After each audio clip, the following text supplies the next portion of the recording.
토크가 승승승승. 아씨. 이게 뭐야?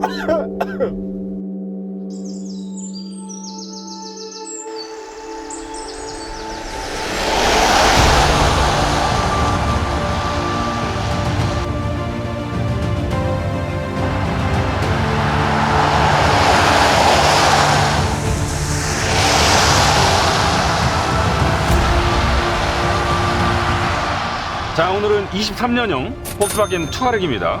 제가요 예전에 이 현행 3세대 투아렉 V6 모델과 V8 모델을 전부 다 타봤었거든요. 그때 상당히 만족하면서 탔던 걸로 기억이 나요. 23년형으로 바뀐 투아렉 어떤 점이 달라졌고, 그 당시에 뭐가 그렇게 만족스러웠고, 또 미처 그때 몰랐던 불만은 없는지 다시 한번 알아보겠습니다. 지금부터 황카.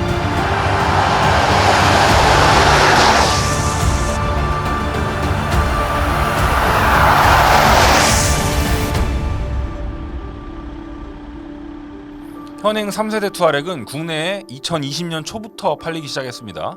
그때나 23년형이나 디자인은 거의 비슷해요. 차이라면 그 사이 새롭게 도입된 2D 신형 엠블럼이 들어갔고요. 라디에이터 그릴의 에이다스 센서가 생략되면서 뚫렸던 구멍도 이제는 매끈하게 마무리했죠. 헤드램프도요, 원래 V8 모델에만 들어갔던 IQ 라이트가 이제는 기본 적용됐어요. 덕분에 앞서가는 차, 마주오는 차의 시야를 방해하지 않으면서 상향등을 유지할 수 있죠. 시승차는 최상위 트림인 R라인이기 때문에 차체 곳곳에 크롬 대신 차체 컬러나 유광 검정을 썼습니다. 휠도 21인치 수주카 블랙이고요. 확실히 스포티하고 젊은 감각이죠. 투아렉은 인상이 참 볼드해요. 실제 덩치도 크지만 디자인이 이 덩치를 더 당당하게 만들어주고 있거든요. 라디에이터 그릴을 보세요. 긴 가로선이 여러 개 들어가서 되게 넓어 보이잖아요. 골목에서 마주하면 옆으로 비켜줘야만 할 것 같죠? 안 비켜주면 어깨빵 당할 것 같고요. SUV 치고 팬더도 빵빵해요. 은근한 곡면 중간에 들어간 선의 텐션도 팽팽해서 마치 적당히 살집이 있는데 근육 데피니션도 살아있는 비시즌 바디빌더 같은 느낌? 이런 종류의 대형 SUV를 하는 소비자들이 저렴하거나 날렵하거나 또는 귀여운 이미지를 원할 것 같지는 않거든요. 투아렉 정도면 적당히 고급스럽고 당당하고 권위 있어 보입니다. 투아렉을 뼈대는 MLB 에보 플랫폼이죠. Q7, 벤테이가 카이엔, 또 우루스까지 폭스바겐 그룹의 고급 대형 SUV들이 다양하게 공유하고 있는 플랫폼이죠. 그래서 살짝 비스듬히 뒷모습을 보면 우루스까지는 몰라도 얼핏 벤테이가나 혹은 카이엔을 닮았어요. 같은 사람이 살이 쪘건 빠졌건 무슨 옷을 입었건 이 태가 비슷한 것처럼.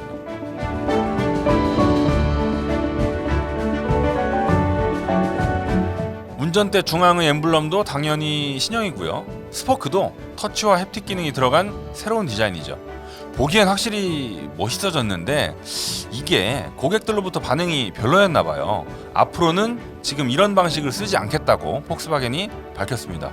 저는 개인적으로 이런 결정 찬성. 솔직히 투아렉의 실내가 엄청 고급스러운 건 아닙니다. 같은 독일 브랜드긴 하지만 조금 더 프리미엄 포지션을 하고 있는 벤츠나 BMW의 동급 모델을 타보면 형태, 소재, 인포테인먼트 그래픽까지 조금 더 세련된 게 사실입니다. 별다른 장식 없이 툭툭 무심하게 박아놓은 플라스틱 버튼이나 또 딱딱한 플라스틱으로 덮은 면적을 봐도 대중 브랜드의 한계가 보이죠. 그렇다고 싸 보이는 것도 아니에요. 오해하시면 안 됩니다. 대시보드 상단과 시트는 가죽이고요. 곳곳에 유광 검정과 우드 그레인 혹은 R라인에 해당되는 실버 웨이브 마감이 잘 어울리거든요. 대중 브랜드 출신이지만 기함답습니다. 투아렉의 운전석에서 디스플레이 얘기를 안 할 수 없겠죠. 12.3인치 계기판과 무려 15인치에 달하는 센터 디스플레이가 시원시원합니다.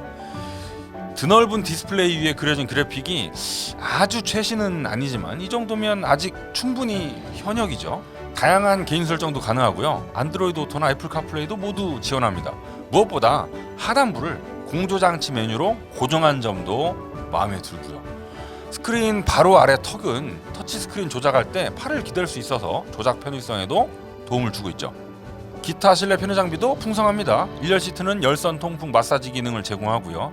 2열 시트는 열선 기능이 있죠. 스티어링 칼럼 조정도 전동식이고요. 차 주변을 360도로 살필 수 있는 어라운드 뷰 카메라의 화질도 훌륭해요. HUD, 파노라마 썬루프, 포존 오토 에어컨까지 우리가 생각할 수 있는 편의 장비는 뭐 거의 다 있다고 생각하시면 됩니다. 딱 하나 아쉬운 거. 2열 차양막은 왜 없는지 모르겠어요. 2세대 투아렉도 있었다고 하던데.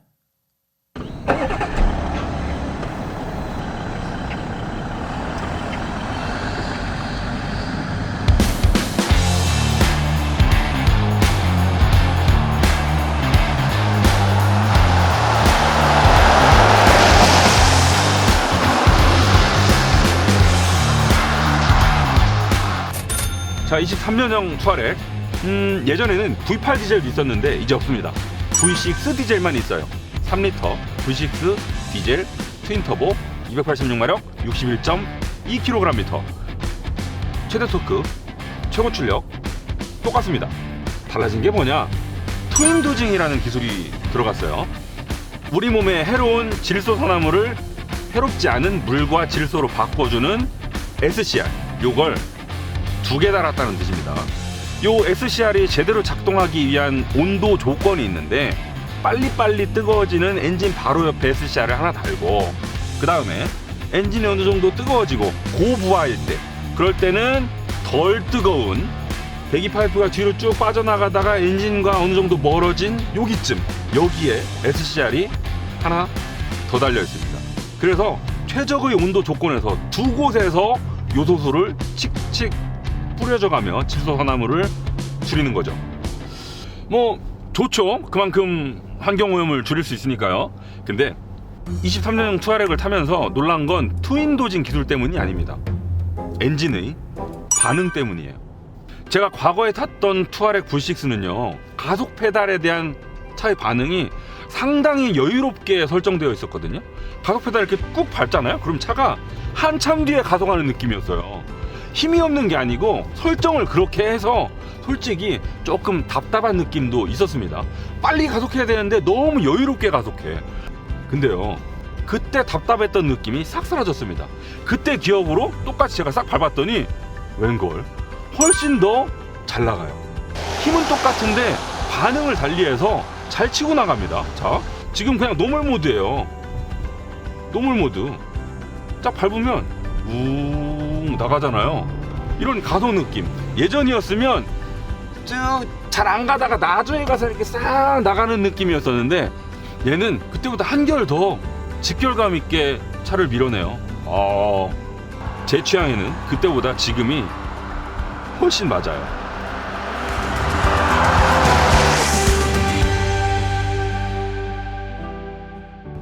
와, 씨, 여기 길이 미끄러워서 이 재밌는 데를 천천히 가야 된다니. 으아, 아깝다. 이런 데는 심지어 눈도 쌓여 있어. 여기 되게 미끄럽게 생겼네, 길. 눈으로도 느껴져. 영하 3도야. 빙판이다, 여기 지금. 그래서 다시 올라오고.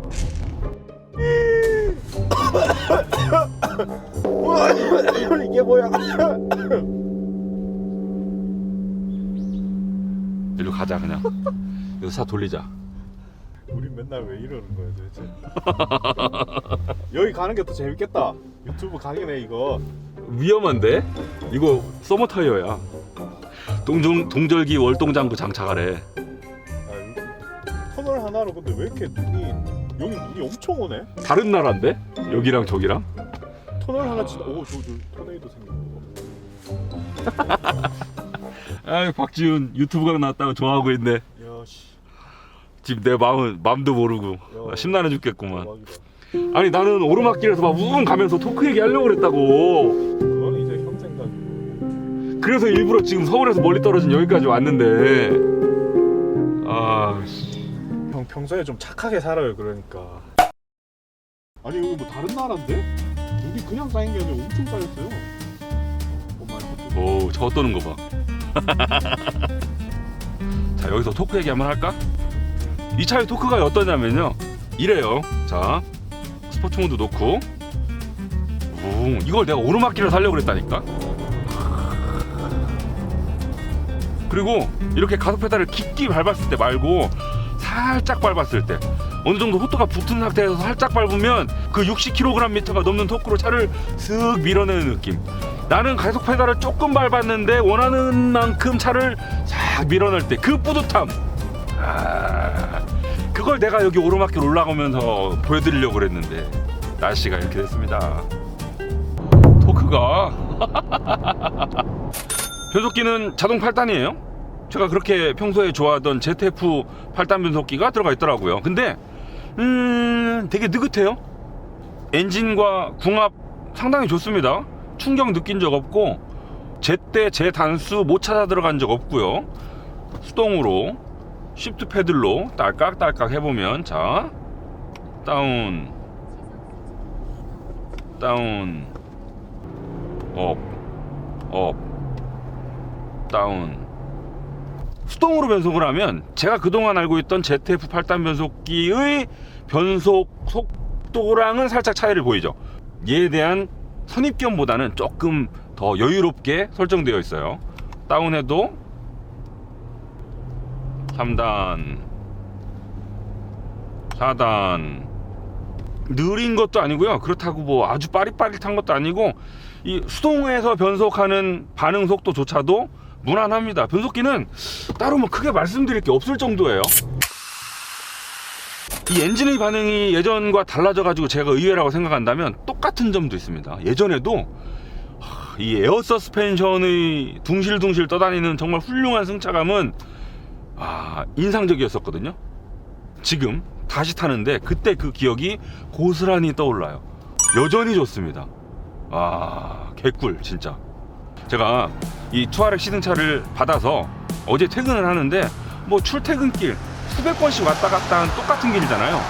그 길 중에 되게 못생긴 가속방지턱, 포장 하담한 길, 거의 뭐 제 차로 갈 때랑 똑같이 속도를 줄이고 넘었어요. 근데 잠깐만, 여기 이거보다 훨씬 더 퉁탕돼야 되는데 여기가 이렇게 길이 좋은 상태였었나? 의아할 지경이더라고요. 와, 승승승승 너무너무 부드럽게 넘는데, 와, 갑자기 제 차가 좀 후지게 느껴지고요. 괴리감이 느껴지더라고요. 고급 차들 중에 에어 서스펜션을 빼고도 승차감 좋은 차들이 있습니다. 뭐 예를 들면 제가 최근에 탄 차 중에서는 벤츠 EQE도 에어 서스펜션 없는데 승차감 꽤 좋았었죠. 심지어 되게 고성능 차인 아우디 RS6 아반트도 에어 서스펜션 없는데, 그리고 고성능 차인데도 승차감이 꽤 좋은 편이었었거든요. 그래서 좋은 승차감을 위해 에어 서스펜션이 꼭 필요하다고는 말씀을 못 드리겠지만, 에어 서스펜션이 있다면 그 덕은 충분히 볼 수 있다. 지금 여기도 기어놓은 길이거든요. 퉁퉁퉁.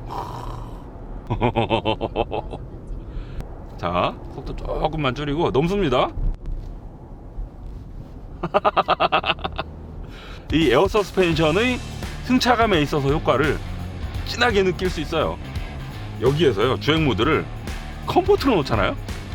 그러면 더 좋아져요. 아니, 노멀에서도 충분히 좋았는데 컴포트로 놓으면 더 좋아집니다.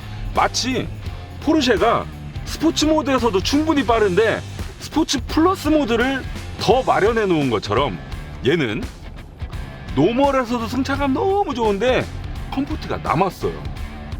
보통은 컴포트 노멀을 따로 구분해 놓지 않죠. 노멀에서 더 편해질 수 있어. 이 차는 실제로 그 차이가 느껴집니다. 노멀에서 컴포트를 딸깍 하는 순간 바뀌어요.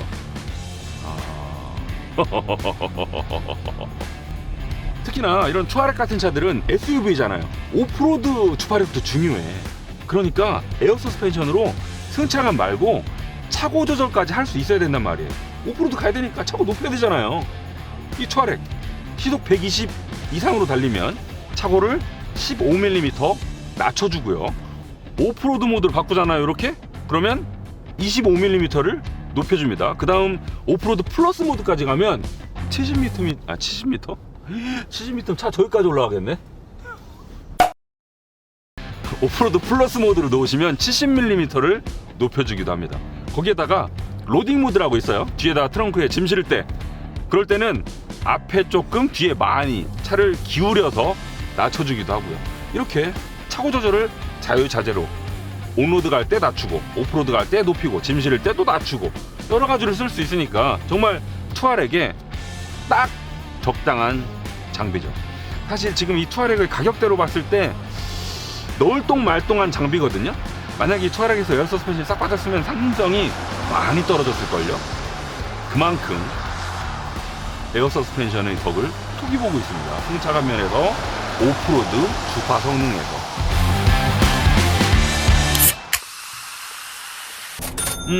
제가 에어 서스펜션 달려있는 차들 중에서 가장 승차감이 좋았다고 생각하는 건 바로 레인지로버입니다.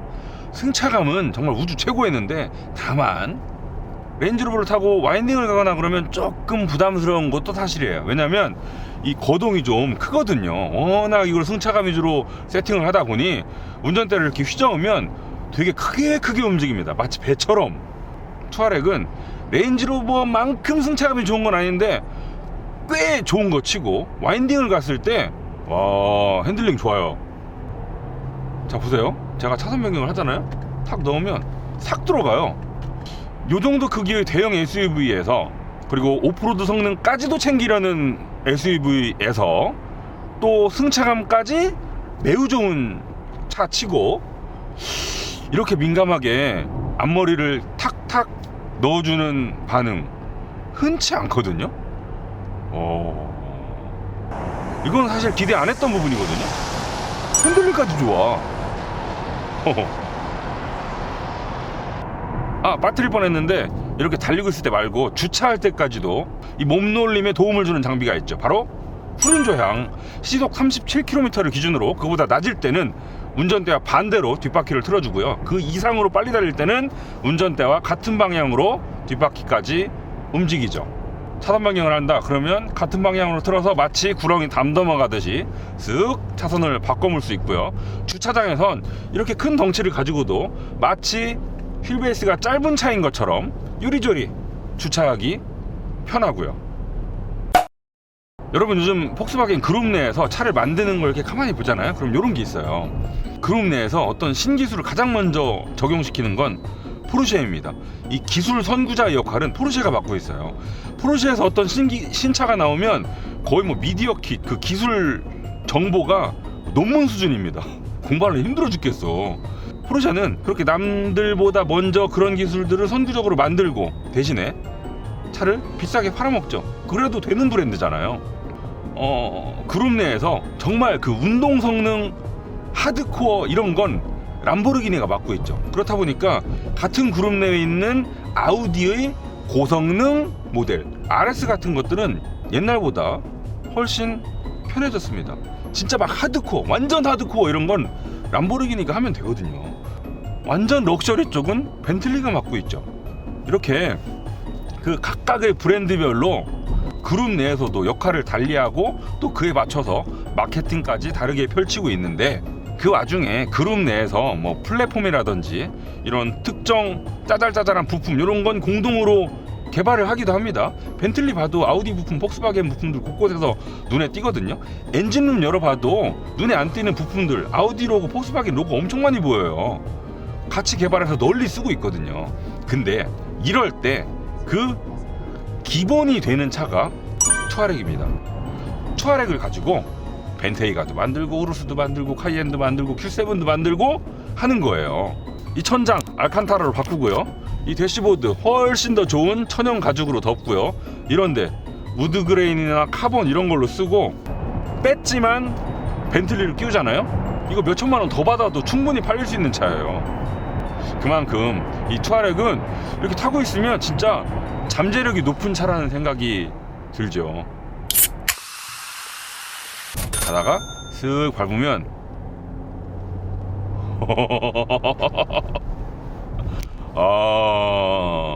이럴 때 가솔린 엔진과 디젤 엔진의 차이가 도드라지거든요. 가솔린 엔진은 RPM을 웅 띄워서 그 고회전 마력발로 차를 밀어낸다면, 디젤 엔진은 그냥 원래 물고 있던 기어 단수 가지고 그 풍부한 토크발로 차를 되게 우직하게 쭉 밀어주거든요. 특히나 60kgm가 넘는 이 정도의 토크라면 진짜 가속 페달 요만큼만 밟아도 내가 원하는 가속을 다 끄집어낼 수 있어요. 그리고요 6기통 정도 되잖아요. 그러면 우리가 디젤 엔진에서 싫어하던 그 딸딸거림 있죠. 이것도 되게 많이 감출 수 있거든요. 물론 뭐 전혀 안 난다고 말씀 못 드리지만 그래도 실린더가 2개, 보통 우리가 타는 4기통보다 2개나 더 많은 만큼 진동 소음 많이 감출 수 있습니다. 여러분, 그리고 디젤 차 오너가 또 뿌듯할 때가 언제예요? 주유소 갈 때잖아요. 지금 저희가 이 시승차를 받았을 때 그때 주행 가는 거리가 아마 800km 후반쯤 됐었던 걸로 기억해요. 이 촬영 장소까지 오는데 주행 가는 거리가 점점 늘어나더라고요. 연비 운전 조금만 한다면 이 차 1000km도 갈 수 있을 걸로 짐작이 돼요. 지금도 저희가 186km 달렸는데 아직 650km 더 갈 수 있거든요. 리터당 9.6km를 평균 연비로 찍어내고 있어요. 제가 지금까지 이렇게 칭찬했던 그 토크에 2톤이 훨씬 넘는 이 몸무게에 이 정도 연비, 토크, 연비, 주행 가는 거리, 이 세 가지를 모두 만족시킬 수 있는 건 역시 아직은 디젤입니다. 우리가 디젤이라고 했을 때 가장 싫어하는 소음 진동 있죠. 얘는 6기통의 대배기량이니까 그런 점도 많이 감출 수 있어요. 질소산화물도 트윈도징으로 잘 다스렸죠. 미세먼지도 DPF로 다 걸러내죠. 방금 말씀드렸던 토크, 연비, 주행거리 이런 장점은 고스란히 남아있죠.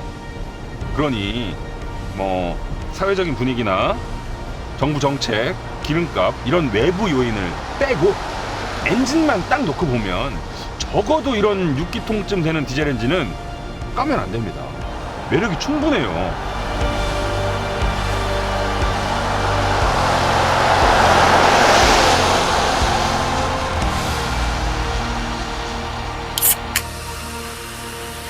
(23년형) 투아렉 사실 시승 전에 별로 생각 안 하고 탔어요. 뭐 연식 변경이니까 달라지면 얼마나 달라졌겠어요. 예전에도 좋았으니까 역시 좋겠지 라고 생각을 했는데 막상 타보니까요 생각보다 더 좋아요. 가장 많은 분들이 구입하실 것 같은 프레스티지부터 기본 장비 구성이 되게 알차졌죠. 그리고 에어 서스펜션 덕분에 승차감 좋았을 거는 예상했는데 역시 좋았고요. 거기에다가 엔진 반응 되게 빨라져서 훨씬 더 마음에 들어요. 이 꿀 발라놓은 것 같은 주행 질감은 진짜 차급 이상입니다. 1억쯤 많은 차에 이 가성비를 논하니까 약간 말이 웃기긴 한데 투아렉 딱 그런 차입니다. 필요 이상의 사치 영역으로 넘어가기 바로 전 단계, 필요한 건 다 집어넣은 아주 풍성한 차, 그런 차가 바로 투아렉이에요. 황카 구독자도 좀 풍성해지기 바라면서 지금까지 황카